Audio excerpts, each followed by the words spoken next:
Welcome to odds.com and my NHL breakdown for Friday, March 5th. Thank you so much for joining me. It was a difficult night on Thursday. Pushed two -1s, the Flyers -1, pushed, and then pushed the Panthers -1. But it looks like the Canucks at -1 might be able to get me out of this for a big plus 276 score. It's funny. I was not going to talk about it off the top of the show because it's in the third period and they're up 3-1. And of course, it's the first thing out of my mouth because it's the only thing I'm thinking about right now. But it would be a big score for me. And I don't mean to sound desperate, but I need it. Let's get to work. 4 games on this Friday schedule. And I've only bet 2 of them. The 2 of the -1s I have not bet yet. One I'm waiting for a better line, and the other one hasn't come out yet. So let's attack, shall we? We start 9 p.m. Eastern, Minnesota Wild at Arizona Coyotes. The Wild are 12-7-1 on the year, 7-4-1 on the road. Coyotes 10-9-3, 6-6-3 at home. And we're in Glendale, Arizona. Arizona opened up as plus 118 dogs and quickly became bigger dogs. So plus 125 right now, and that's with the bet 365 opener. Let me just make sure that that's all set up there. And there we go. So I was a little surprised. Now, I understand that situationally, with the Wild coming off of a wake-up call delivered by the Vegas Knights, and the Coyotes coming off a win in L.A., that it might be an okay spot for the Wild, but I still think that gamblers are going to gravitate to this home underdog. So when I saw the Minnesota Wild at -145, I thought, wait, I expect that I can get a better line, and we'll see if that works out for me. In goal, I need Kaapo Kähkönen. We just watched how bad Cam Talbot looked in the 2-game series against Vegas. The second game of that series, I was fully expecting Kähkönen to be in goal and was extremely upset to see Talbot in there. Talbot 4-3-1, 2.73 goals against average, 910 save percentage. Kähkönen 8-4-0. 2.41 goals against average, 915 save percentage. He's the reason why they let Alex Stalock go. So that's a very important part in this bet. I really want Kaapo Kähkönen in the lineup or between the pipes. In net for the Coyotes will be Antti Raanta. I expect it'll be Antti Raanta. If it's Aiden Hill, all the better for me. Antti Raanta has not looked good until this past game in LA, and we'll get to that a little more when we break down each team individually. On Antti Raanta, 3-1-1, 3.59 goals against average, 907 save percentage, 0 shutouts. The Wild power play has hurt them badly, and hard to believe that they could be 12-7-1 with the power play that's sitting at 7.6%. I expected when Matt Zuccarello came off from injury that not only would it spark their offense and spark Kaapo Kaprizov, their Russian sniper, but I thought it would spark their power play, and that hasn't come to fruition. Their penalty killing is very strong, what you would expect from a Minnesota Wild team, 83.1%. Dean Evison doing a nice job there. The Coyotes' power play hurt them badly last year. It's looked quite good this year. I didn't understand why it was so bad last year. They have snipers up front. They have real nice puck-moving defensemen on the back end. And now they're showing it. They're hitting at 21.1% power play. And their penalty killing is strong too, 81.3% penalty killing. Their special teams are good. The Coyotes' special teams are good. And a lot of that you can thank Rick Tocchet for. Let's talk about the Wild first. Given a rude awakening from the Vegas Golden Knights on Monday and Wednesday, and so was I. It cost me money. I thought that the Wild were going to send a message to the Vegas Golden Knights, and I was right for the first 53 minutes of that series and very wrong for the next 67 minutes. They rolled into Vegas, winners of 6 straight. They were up 4-2 with 7 minutes left before losing 5-4 in overtime. So when it was 53 minutes into this series, outscoring Vegas 4-2. Then the next 67 minutes, they were outscored, or I should say 72 because there's 5 minutes of overtime. They were outscored 8-1. Now, things haven't changed from the way I see this club. I see them as having excellent depth. At forward, they have scores in Kaprizov and Zuccarello, snipers. They have size. Jordan Greenway, 6'6". Nick Bukestad, 6'6". Marcus Foligno, 6'3". Nico Sturm, 6'3". Victor Rask, 6'2". They have leadership in Zach Parise, who was a healthy scratch in Game 2. Now, he was on the ice for 1 minute and 30 seconds, and I don't have the exact number, but for way too long on that tying goal in Game 1 to move the game to overtime. And I expect him to bounce back like the leader he is. He doesn't sulk.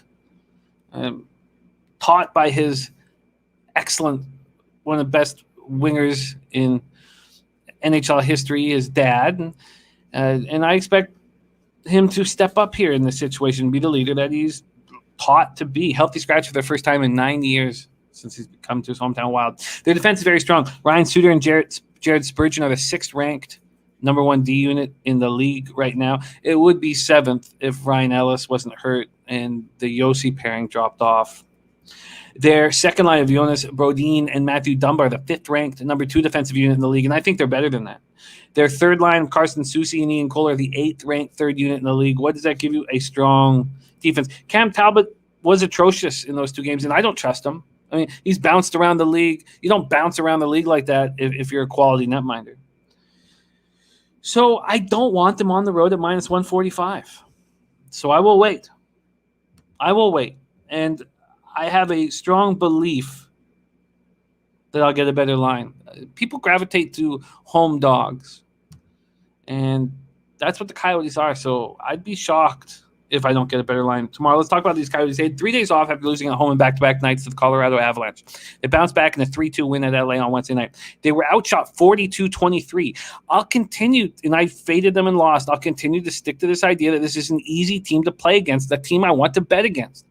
Antti Ranta delivered a much-needed improved performance. He had allowed 5 goals in back-to-back games. He will need to continue to step up with Darcy Kemper dealing with the lower body injury. I continue to believe this forward group, albeit it has skill, can be pushed around and bullied.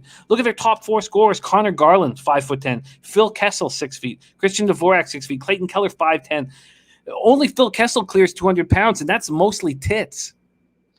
Their defense in Chicharin, Goligoski, Ekman Larson are good, mobile, have size. Their defense is the best part of this team. I expect the Coyotes to get bet. There's things against this Minnesota Wild team. They've lost 2 straight. There's the idea of the Vegas flu. Now, I know that's changed a little bit in the pandemic, but there's an idea that they may have partied in Vegas when they were finished up. But I'll take my chances and bet against the Coyotes tonight and often this year. That is my first game on the card, Minnesota Wild -1. We move on to another 9 p.m. game. St. Louis Blues, 13-8-2, 9-2-0 on the road. What a spectacular road record. At the LA Kings, 9-8-4, 3-3-3 at home. We're at the Staples Center in Los Angeles, California. The Blues opened up as -135 favorites. They're now -130. Now, I could have got the Kings at the opener at +115. I want the -1. They're now at +110. That's just something I have to deal with. They don't put up the alternative lines right away, and it's something I have to deal with. And when you're watching this show on Friday, you will know whether or not I cashed the Canucks -1. And if you're sitting there and you look at the score and it's 3-2 or the Canucks don't win or whatever, the Canucks win by 1 goal and it's a push or don't win, look, I'll be very angry. And it's cost me money. It's cost me units. But if you're sitting there and the Canucks covered that -1, and you know that I slept like a fucking baby, which isn't true because I do have a newborn keeping me up at all hours of the night, and babies don't sleep well, and that whole analogy is shit. Okay.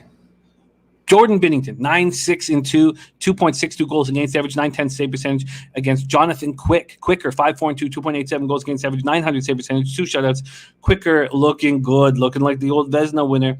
Blues power play 17.1%. Their penalty killing 74.4%. I expect that power play to struggle a bit without Jaden Schwartz there. Now, we know that Vladimir Tarasenko is in the wings. He's about to make his season debut, and it's going to be an enormous spark for the Blues. It's going to be an enormous spark for the power play. Will it be tonight? Because if it is tonight, and I love fading teams when their star comes back first game, but you'll get a much better line. They have 2 more games on this West Coast road trip. Kings power play 25%, penalty killing 85.1%, very strong special teams, and we know that equates to victories. The Blues have won 3 straight, and we did not talk about the total in this game. Let's move over to that, and I apologize there. The total is sitting at 5.5, juice to the under. I want Kings unders. I want them all year long. We'll talk a little bit more about that when the Kings break down, but I do not trust this Blues defense. They've won 3 straight against the division weaklings here, the Sharks and the Ducks. They've allowed 12 goals over that 3-game winning streak, which is rare to allow that many goals and keep winning. They miss Colton Parayko enormously. They're winning games despite being riddled with injuries. They've lost, for forwards, they've lost Bozak, Thomas, Schwartz, Barbashev, and Jacob De La Rose. For defensemen, they've lost Parayko, Perinovich, and Gunnarsson. Now, Tarasenko comes back, will be a huge boost. They've lost 3 straight to the Kings. They're going to want revenge. It's not the perfect situation to back LA because LA went into St. Louis and beat them twice. But I will continue to bet against teams that are dealing with these kind of injury problems. And if it bites me, it bites me. But I think I have an advantage. And when you have an advantage, you bet it. The Kings have followed up their 6-game winning streak by losing 3 straight. They returned from their road trip to get tripped up by the Coyotes 3-2. They outshot them 42-23. They won 30 of 48 faceoffs. They were undone by 2 power play goals. The team plays this boring 1-3-1 style. They clog the neutral zone. They're going to be great for unders all year long. And when they were in St. Louis, they played to 2 unders. I just am uncomfortable watching this Blues team play. I mean, they're allowing a lot of odd man rushes and I just can't take the under here. But I understand why it's juiced. Kopitar, Brown, Doughty are playing extremely well. Johnny Quick, it looks like old times when he was a top 5 netminder in the NHL. I'm moving on the Kings -1. I'm moving on them. I will bet them when it's available. And hopefully cash. All right. 9 p.m., our next game on the docket. Anaheim Ducks, 6-12-5, 3-5-2 away at Colorado Avalanche, 12-7-1, 5-3-0 at home. We're at Ball Arena in Denver, Colorado. This total is what I attacked, and had I have waited, would have got a better number. I'm on the under 5.5 at -120. I believe, and this is, I mean, not always true, but if I like a certain spot, I expect it to get bet. So I often just snap up the opening line. I expected it to get bet here. And that's not what's happened. I could now get a -115, and that surprises me. Let's check out the money line here in this spot. The money line has Anaheim opening up at +210, and that hasn't moved. They're still sitting at +210. John Gibson should be between the pipes in Ball Arena, Denver, Colorado. 5-10-4, 2.78 goals against average, .903 save percentage, 3 shutouts. And he's not being the goalie that we remember from 2015 to 2019. Now, it sucks having the team that he has in front of him. And the defense is well in front of him. And that's part of it. But he just doesn't look as dominant. Nearly as dominant. And he didn't look as good last year. Philip Grubauer, I expect to be in between the pipes for Colorado. 11-6-0, 2.07 goals against average, .920 save percentage, 3 shutouts. Ducks power play weak, 10.9%. You have Getzlaf, who is, not nearly the Getzlaf we remember, who was a key cog in Team Canada's. And they have Cam Fowler back there, but they're missing Hampus Lindholm, and they don't have snipers. I don't know really if this belief in Sam Steele and Troy Terry was warranted. They were not really high draft picks. The thought that they could come in and be snipers was a mistake. Their penalty killing strong, 81%. The Avs power play 24.1%. Their penalty killing excellent, 88.9%. Anaheim's lost 8 straight, with the last 5 all coming by 1 goal. This is a very weak club. But with the injuries that the Avalanche are facing, it would be Ducks or no bet for me on the side.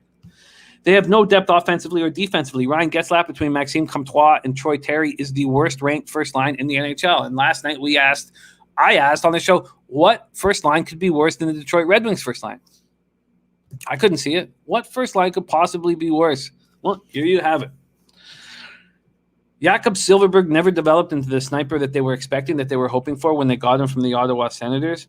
Trevor Zegras, 9th overall pick in 2019 out of Boston University. He looks like he could be special, but he's in over his head. He's too young. He's like 150 pounds. I don't know how he can play in the NHL. It's a man's league. He's got 1 assist in 5 games. It's not going to be an easy move. Now, when he was with the San Diego Gulls, it was just 8 games, but he scored 9 points and he was dominant. NHL is different. There's too much onus on Cam Fowler to be the anchor of this defense with Hampus Lindholm hurt. This team desperately needs lottery picks, and they will get them because they're bad. They have difficulty scoring, and they were okay defensively. 2 years ago, they had difficulty scoring and were great defensively. Last year, they had difficulty scoring, and they were good defensively. Now we've got to the point where they have difficulty scoring, and they're okay defensively. John Gibson, not the dominant goalie we remember, but he's still capable enough. Avalanche have won 3 of 4. They have mounting injuries. Defensemen Cale Makar and Bowen Byram have gone down in the last week. Losing 2 of your top 4 defensemen is very difficult to overcome. And when the team is down 2 of their top 4 defensemen, I fade them. There's no way I'm putting money on this Anaheim Ducks squad. Now, don't forget, this Avalanche team also lost Eric Johnson to injury at the beginning of the year. Forward Matt Calvert is dealing with a concussion. He's been out since February 24th. And during their 4-0 win over the Sharks on Wednesday, they lost Nathan McKinnon to an upper body injury. He left that game early. We've not received an update. We don't know. Now, supposedly, it's not bad, but there's not been an official update, and who knows if he's going to be in the lineup. Without McKinnon, they certainly have enough to take out this Duck squad, although I certainly wouldn't take them as big favorites. I do think the Avs are going to play a conservative road game and cash us the under 5.5. Now we move to the final game on our card. 10:30 p.m. Vegas Golden Knights 14-4-1, 4-2 on the road at San Jose Sharks 8-10-2, 2-4 at home. We're at the SAP Center in San Jose, California. The Knights open up at -220. There's been no movement there. That's where they stand. Anybody who's taken the Vegas Golden Knights on the -1.5 line, I understand it. I'm not going to do it myself, but I get it. The total is what I am attacking, and I am taking the over 6 at -110. That's moved 5 cents in my direction. It's now -115. That makes me feel a little bit better after the 5 cents that I lost on the under. Marc-Andre Fleury, I expect to be between the pipes. 11-3-0, 1.71 goals against average, 939 save percentage, 3 shutouts. He's been excellent. Now, he's been playing a lot because Lehner's hurt. If he was to catch a breather, I would be very happy. And this would be the right time for the Knights to do that. Devin Dubnyk will likely be in between net because Martin Jones is trash. Dubnyk's having a bad season as well. 1-4-1, 3.46 goals against average, 92 save percentage. Their goaltending's terrible. Knights power play 20%. Their penalty killing at 88.2%. Strong special team. Sharks power play 17.5%, and their penalty killing 76.7%. So yes, Vegas taught the naysayers like myself that they're still the class of the division with a sweep of the upstart Wild. Beat them 5-4 in overtime on Monday, then beat them 5-1 on Wednesday. They have every right to be big road favorites here. After scoring 10 goals over 4 games, going 2-2 in them, they played the Wild and scored 10 goals in those 2 games. The Wild are a stout defensive squad. Now, there's a very real rivalry between these 2 teams, even if the Sharks are no longer a good team. We all remember the playoff battles that they've been in. In their dominant 5-1 win over the Wild on Wednesday, Mark Stone assisted on all 5 goals. He's impressive. He's playing well. He's the captain of the Knights. He's got this juicy contract, and he's stepping up. He's rolling. He's taking his line mates, Chandler Stevenson and Max Pacioretty, with them. They've reunited Marchessault, Carlson, and Riley Smith. That was a good move. Those 3 are ranked as the 4th best second line in the league. I trust the Knights will be able to tickle the twine against the Sad Sack Sharks. I trust that they're going to get me goals. I'll be curious to see what the over 3.5 is. I don't like doubling up on totals. I take that back. I love doubling up on totals. But my ROI so far this year doubling up on totals has been poor. But I'd be very curious to see what that team total over 3.5 is. Okay, let's talk about these Sharks. After scoring 6 goals in back-to-back games, they were shut down in a 4-0 loss at home to the Avalanche on Wednesday. The Sharks always seem to play the Knights hard. Erik Karlsson is back from injury, and it has to spark this power play. The Sharks score 2.75 goals a game, and they allow 3.80. What does that make them? Perfect for overs. Now, you need to have a road team playing against them, or when they're on the road, it's better. But when they're home, you need a road team playing against them that's not just going to play 1-3-1 and shut it down and be conservative. You need a road team that's going to play high-octane offensive hockey, and I expect the Knights to do that for us. This team has awful goaltending, and their offense does enough to cash us overs. They've lost Thomas Hertl to a positive COVID test, and that hurts very bad. But their first line can score. Logan Couture, Evander Kane, Kevin LeBanc are scoring. Their second line is weak, but they have Timo Meier on it, and he can score. Brent Burns and Erik Karlsson on the back end are capable of providing the needed offense for us to cash this over 6. And I expect them to do just that. That is my action here on Friday, March 5th. Now, it is 12:25 a.m. Eastern, and there's 20 seconds left, 15 seconds left. Demko makes a save on Austin Matthews. And I cashed out fucking 276, baby. Fuck, I needed that shit, baby. I pulled out the Trevor Linden jersey. I took it off for the show. I don't want to be sitting there in a Canucks jersey and Canucks hat, and the Canucks aren't even playing. Fuck yeah, baby. Fuck yeah, baby. That's what I needed. All right. This is my action for Friday, March 5th. I'm going to be on the Minnesota Wild -1, but I need to wait. I expect to get a better line than -145.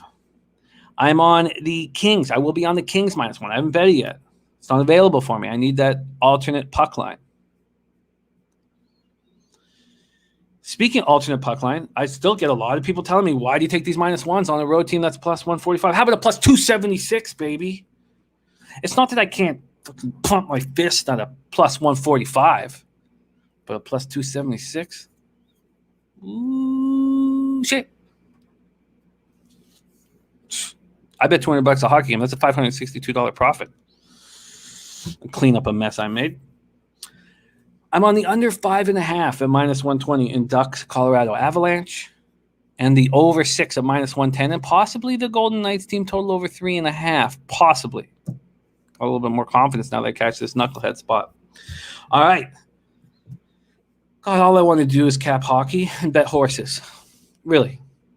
That's all I want to do.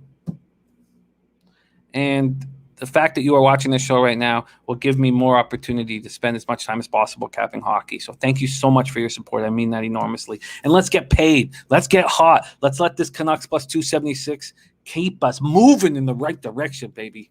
Let's go. Let's get paid in full. Thank you guys for watching. Let's eat.